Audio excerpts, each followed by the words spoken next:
where I go through different parts of your makeup for an everyday natural look so you can learn the best tips and tricks to make it look as beautiful as possible. So this is part 2, and today we're looking at concealers. And we've got 2 things to talk about today: concealing and color correcting. For me, I'm fairly new to color correcting, but I've fallen in love with it. So what it does, if you get a peachy tone, opposite the peach tone on the color wheel is the darkness that you see underneath your eye.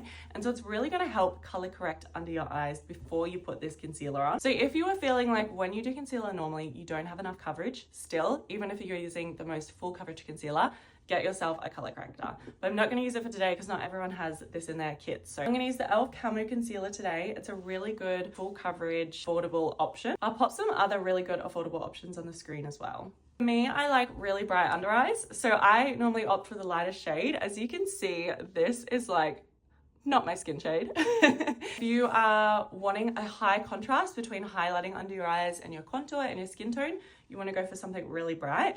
But if you're wanting something that's less contrast and more natural, I'd be going for a shade that's only maybe 1 or 2 colors above your natural skin tone. There's a bit of controversy about concealer online. Some people like to apply this much. Some people like to apply this much. When I apply this much, I get in a lot of trouble. But that's how much I like to apply. So let's blend them out and we'll see which one you prefer. Again, you can take a beauty blender or a brush. It's really your preference. My preference is a brush because I find you get a lot more precision as to where you're putting the product. I'm also just taking it into this little corner up here, just because you'll notice, well, my darkness anyways also goes up into that little crevice there.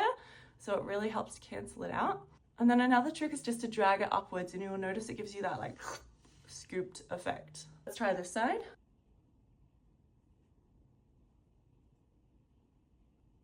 Which do you prefer, the less product or the more product? It's really up to you. I'd say if you're really starting to play around with like wearing more makeup every day, I would start with the less amount.